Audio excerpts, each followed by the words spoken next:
Hello guys, നമ്മുടെ എല്ലാവരുടെ മനസ്സിനുള്ളിലും നമുക്കൊരു ബിസിനസ് തുടങ്ങണം, കുറച്ച് കാശ് ഉണ്ടാക്കണം. നമ്മൾ കൂട്ടുകാരോട് സംസാരിക്കുന്നു, നമ്മുടെ കയ്യിൽ കുറേ ഐഡിയകളുണ്ട്, പക്ഷെ ഇതൊന്നും നമ്മളെ എക്സിക്യൂട്ട് ചെയ്യാൻ പറ്റുന്നില്ല. അങ്ങനത്തെ ഒരു സിറ്റുവേഷനിൽ കുറേ പേര് നമ്മുടെ ഇടയിലുണ്ട്.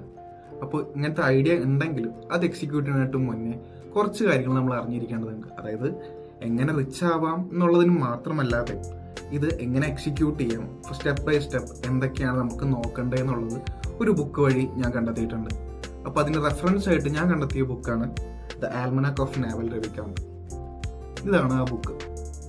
ഈ ബുക്കിന്റെ 60 പേജ് ഞാൻ മാത്രമേ വായിച്ചിട്ടുള്ളൂ. ആ 60 പേജ് വായിച്ചതിന്റെ ഒരു ഷോർട്ട് സമ്മറി ആയിട്ടാണ് ഞാൻ ഈ വീഡിയോയിൽ പറയാൻ പോകുന്നത്.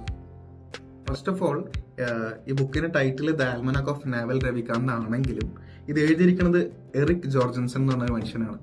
ആള് നാവൽ രവികാന്തിന്റെ പോഡ്കാസ്റ്റുകൾ, കുറെ ട്വീറ്റുകൾ, ആളുടെ ആർട്ടിക്കിൾസ്, ആളുടെ ടെഡ് ടോക്സ്, ഇതെല്ലാം കൂടി കമ്പൈൻ ചെയ്ത് ഒരു സ്പെസിഫിക് നോളജ് യൂസ് ചെയ്തിട്ട് ആള് ക്രിയേറ്റ് ചെയ്തിട്ടുള്ള ഒരു ബുക്കാണ് ദ ആൽമനാക് ഓഫ് നാവൽ രവികാന്ത്.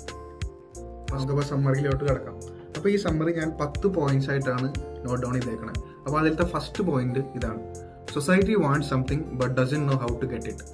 എന്നോട് പറയാം, society want something but doesn't know how to get it. ഇപ്പോൾ എന്തെങ്കിലും ഒരു പ്രോബ്ലം സ്റ്റേറ്റ്മെന്റ് വരുമ്പോഴല്ലോ, ഒരു പ്രോബ്ലം വരുമ്പോൾ ആ പ്രോബ്ലം എങ്ങനെ അതൊരു ഓപ്പർച്യൂണിറ്റി ആയിട്ട് കണ്ട് അത് സോൾവ് ചെയ്യുന്നവരായിരിക്കും റിച്ച് ആവുക. ഫോർ എക്സാമ്പിൾ, ഒരു നാടുണ്ട്, ആ നാട്ടിൽ കുറേ ചെറുപ്പക്കാരുണ്ട്, അവർക്ക് ഫുഡ് എത്തിക്കണം. അപ്പോൾ അവർക്ക് വെക്കാനുള്ള സൗകര്യങ്ങളില്ല.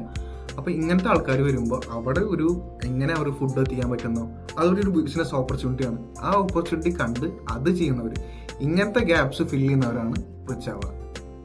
രണ്ടാമത്തെ പോയിന്റ് പറയുന്നത് pick an industry where you can play long term games with long term players ആണ്. അതായത് നമ്മളൊരു വെഞ്ചർ ക്യാപിറ്റൽ അല്ലെങ്കിൽ ഒരു ബിസിനസ് സ്റ്റാർട്ട് ചെയ്യുമ്പോൾ നമുക്കത് ലോങ് ടേമിലേക്ക്, അതായത് മിനിമം ഒരു 10 വർഷമെങ്കിലും നമുക്ക് ഈ ബിസിനസ് കൊണ്ടുപോകുക എന്നുള്ള ഒരു സ്റ്റഫ് അതിലുണ്ടെങ്കിൽ അതായിട്ട് മുന്നോട്ട് പോവുക. തേർഡ് പോയിന്റ് പറയുന്നത് everything compounds: wealth, relationship and knowledge. ഇതെല്ലാം കോമ്പൗണ്ടിങ്ങിന് ഭാഗമാണ്. നമ്മൾ ഈവൻ കോമ്പൗണ്ടിങ്ങിന്റെ കാര്യം എന്ന് പറയുമ്പോൾ വേൾഡ്സ് 8th വണ്ടർ എന്നാണ് കോമ്പൗണ്ടിങ് എന്ന് പറയുന്നത്. അപ്പോൾ പൈസ അവിടെ ഇരിക്കുന്നു, ഒരു 10 വർഷത്തേക്ക് നമ്മൾ അത് വെയിറ്റ് ചെയ്യുകയാണെങ്കിൽ അത് അതിന്റെ 10 ഇരട്ടി ആയിട്ടുണ്ടാവും. അതുപോലെ തന്നെ നോളേജും. ഒരു ബുക്ക് വായിച്ചു കഴിഞ്ഞാൽ നമ്മൾ അത്രയും നോളജബിൾ ആവുന്നില്ല. ഒരു ഫിനാൻസിന്റെ ബുക്ക് വായിച്ചെന്ന് വെച്ചോ, അതൊരു പ്രോസസ്സാണ്.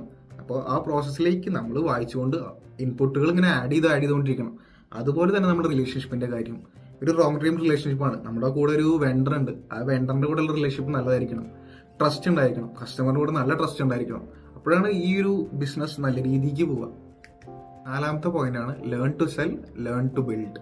അതായത് വിൽക്കാൻ പഠിക്കുക, ഇത് ഉണ്ടാക്കാൻ പഠിക്കുക. ഇത് രണ്ടും അറിയുന്ന ആളാണെങ്കിൽ ആൾ അൺസ്റ്റോപ്പബിൾ ആയിരിക്കും. അഞ്ചാമത്തെ പോയിന്റ് ആണ് if society can train you it can replace U.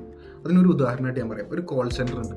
ആ കോൾ സെന്ററിൽ ആൾ നല്ല രീതിക്ക് വർക്ക് ചെയ്യുന്നുണ്ടെങ്കിൽ പക്ഷെ അതിനേക്കാൾ കൂടുതൽ വേറെ നല്ല സ്വീറ്റ് ടോണിലും നല്ല രീതിയിൽ കസ്റ്റമേഴ്സിനെ ഡീൽ ചെയ്യുന്ന ഒരാൾ നല്ല രീതിക്ക് വന്നിട്ട് കേസസ് ഒക്കെ പെട്ടെന്ന് ഇഷ്യൂസ് റിസോൾവ് ചെയ്യുന്നുണ്ടെങ്കിൽ അത് കഴിഞ്ഞ് കമ്പനി ഈ രണ്ടാമത്തെ വന്ന ആളുടെ കൂടെ പോകും. അപ്പോൾ keep in mind, if society can train you it can replace you. ആറാമത്തെ പോയിന്റ് ആണ് if you can't code, write, record or speak. Naval Ravikant ഇത് പറയാൻ കാരണം ആളുടെ ലൈൻ ഓഫ് വർക്ക് ഫീൽഡ് എന്ന് പറയുന്നത് ടെക്നോളജിക്കൽ റിലേറ്റഡ് പ്രൊഡക്ട്സും സോഫ്റ്റ്വെയറുകളൊക്കെയാണ്.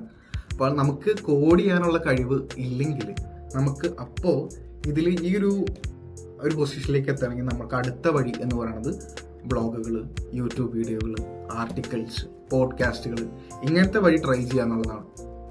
അങ്ങനെ ആ ഒരു വഴി എഴുതിയാൽ നിങ്ങൾക്കും അതിലും നിങ്ങൾ ഏറ്റവും ബെസ്റ്റ് ആയിരിക്കണം. അങ്ങനെയാണെങ്കിൽ നിങ്ങൾക്ക് റിച്ച് ആവാം. ഏഴാമത്തെയാണ് there is no skill called business. Business എന്നുള്ളൊരു സ്കില്ലല്ല. അത് ഇപ്പോൾ ബിസിനസ് മാഗസിൻസ് വായിച്ചാലൊന്നും നിങ്ങൾ ബിസിനസ്സുകാരനാവില്ല. ഒരു ബിസിനസ് എന്ന് പറയുമ്പോൾ അതൊരു പ്രോബ്ലംസ് സോൾവ് ചെയ്യണം, ആൾക്കാരെ സഹായിക്കണം, റിപ്പീറ്റ്. ഈ ഒരു പ്രോസസ്സ് തന്നെയാണ് ബിസിനസ്. എട്ടാമത്തെ പോയിന്റ് പറയുന്നത് become the best in the world at what you do. അതായത് നമ്മളെ കാര്യം റീഡിഫൈൻ ചെയ്തുകൊണ്ടിരിക്കണം. എന്താണെങ്കിൽ ഇപ്പം നിങ്ങളൊരു റൈറ്ററാണ്, ഒരു സോഫ്റ്റ്വെയർ ഡെവലപ്പറാണ്, ഒരു മ്യൂസീഷ്യൻ ആണെങ്കിലും അതിൽ ഏറ്റവും ബെസ്റ്റ് ആയിരിക്കണം. അപ്പോൾ അതിനുവേണ്ടി പരിശ്രമിച്ചുകൊണ്ടിരിക്കുക, അതിനുവേണ്ടി റീഡിഫൈൻ ചെയ്തുകൊണ്ടിരിക്കുക. ഒമ്പതാമത്തെ പോയിന്റ് ആണ് there are no get rich quick schemes. അതായത് ഈ MLM ഒക്കെയാണ് ഉദ്ദേശിക്കുന്നത്. അങ്ങനത്തെ കാര്യങ്ങളൊന്നുമില്ല. ഇപ്പോൾ അങ്ങനത്തെ പെട്ടെന്ന് റിച്ച് ആവാനുള്ള സംഭവം ഉണ്ടെങ്കിൽ നമ്മളിപ്പോൾ ദുബായിൽ ബുഗാട്ടി ഡ്രൈവ് ചെയ്താണ്, നമ്മൾ ഓടിക്കുന്ന വണ്ടി അതാ ആക്റ്റീവ. അപ്പോൾ അങ്ങനത്തെ ഒരു ഇതില്ല. ഇത് ഒരു പ്രോസസ്സാണ്. ആ ഒരു ഹാർഡ്ഷിപ്പിലൂടെ തന്നെ പോകണം. രണ്ടാമത്തെ പോയിന്റ് ആണ് if they can train you they will train a computer. നമ്മൾ നേരത്തെ ഒരു പോയിന്റ് പറഞ്ഞു, if society can train you they can replace you. അതുപോലെ തന്നെയാണിത്. നമ്മളിപ്പോൾ ഡെയിലി ചെയ്യുന്ന ഒരു റിപ്പീറ്റഡ് ജോബാണ് ഞാൻ, അത് എന്തെങ്കിലും ഒരു ദിവസം ഒരു റോബോട്ട് ആ ജോലി ഏറ്റെടുക്കും. അപ്പം അതിന് പരിഹാരം എന്താ? അതിനാകെയുള്ള പരിഹാരം എന്ന് പറഞ്ഞാൽ നമ്മൾ ഡെയിലി അപ്സ്കിൽ ചെയ്യുക, ലേൺ ചെയ്തുകൊണ്ടിരിക്കുക. ഇതും കോമ്പൗണ്ട് ചെയ്യും, നോളേജ് കോമ്പൗണ്ട് ചെയ്യും നമ്മൾ പറഞ്ഞല്ലോ, ഇതും കോമ്പൗണ്ട് ചെയ്യും. അങ്ങനെ അപ്സ്കിൽ ചെയ്തുകൊണ്ടിരുന്നാലേ കാര്യമുള്ളൂ. അല്ലെങ്കിൽ നമ്മുടെ ജോലി AI ഏറ്റെടുക്കുന്നു എന്ന് പറയുന്ന പോലെ റോബോട്ടുകൾ ഏറ്റെടുക്കും. ദ ആൽമനാക് ഓഫ് നാവൽ രവികാന്തിന്റെ ഈ പേക്കിന്റെ 60 പേജ് മാത്രമേ ഞാൻ വായിച്ചിട്ടുള്ളൂ. അതിന്റെ സമ്മറിയാണ് ഞാനിപ്പോൾ പറഞ്ഞത്. അപ്പോൾ അടുത്ത ഒരു 60 പേജിന്റെ സമ്മറി ആയിട്ട് ഞാൻ അടുത്ത വീഡിയോ കാണാം. ഈ വീഡിയോ നിങ്ങൾക്ക് ഇഷ്ടപ്പെട്ടെങ്കിൽ നിങ്ങൾ ലൈക്ക് ചെയ്യുക, സബ്സ്ക്രൈബ് ചെയ്യുക, ഷെയർ ചെയ്യുക. Thank you.